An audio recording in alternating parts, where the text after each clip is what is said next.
गोटे कथा मु कहया चाहूँगी जे ए सरकार आसीबा पूर्वरु ओडिशा रे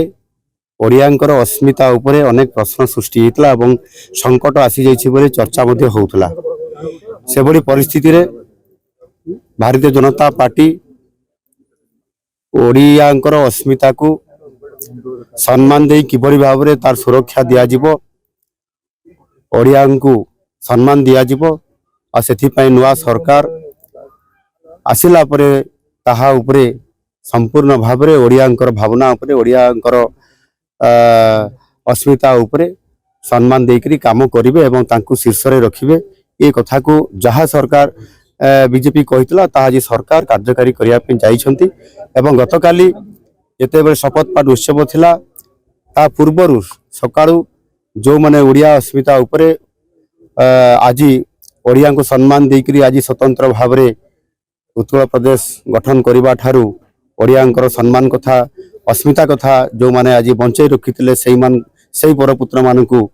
पुष्पमाल्य अर्पण करी तांको सम्मान दिया जाइथिला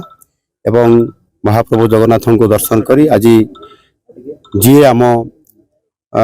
ओडियार मुख्य अस्मिता जी ए ओडिया जाति को आज सम्मान दे बंचई रखिछंती सेई उत्कलमणि गोपबंधु दास तांकर जन्मस्थान स्टांड को आसी तांको सम्मानित करबा पुष्पांजलि अर्पण करबा ये राज्य सरकार प्रमुख ये भूमिका रही एवं आज ताहा मध्य संपूर्ण भाव रे एठी ओडिशा सरकार एठी आइछंती मो सहित हमर डेप्यूटी सीएम केवी सिंधु आइछंती आपनकर ए माटी रो झियो डेप्यूटी सीएम प्रभाती परिडापा आइछंती एवं हमर सांसद अछंती विधायक अछंती समस्त मंत्री परिषद रो मंत्री माने मध्य एटी उपस्थित अछंती सारा सरकार एठी आसीची सम्मान देबा पई गोपबंधु दास को आ सेथि पई ओडिशार एवं ओडियार जो अस्मिता कथा पड़ीतला ता ऊपर सरकार तीक्ष्ण माने नजर रखिबा सहित निश्चित भाव सम्मान को बंचे रखिया पई ओडिशार गौरव रखिया पई काम करिवे एवं निश्चित भाव रे ओडिया को भारत वर्ष रे सबुठारो आगुआ करिया पई ए सरकार प्रतिश्रुतिबद्ध।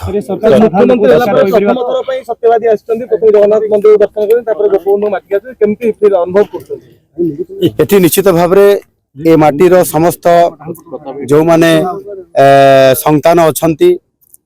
पुरीर एवं विशेष करिक ए गाँव रो मु समस्त को देखिली आज चमत्कार भाव ओडिशा सरकार को स्वागत करिसंती एवं सेमाने आमको मध्य सम्मान करिकी जेबड़ी भाव रे एठी ओडियार अस्तित्व को आज एठी बजाई रखिसंती ता निश्चित भाव रे धन्यवाद पात्र माने हमको स्वागत करिसंती आपण मानकु जो माने एठी अछंती गाँव रो एवं ए जिल्ला रो समस्त जनसाधारण को आम सरकार तरफ रु बहुत बहुत शुभेच्छा दउछि एवं धन्यवाद दउछि।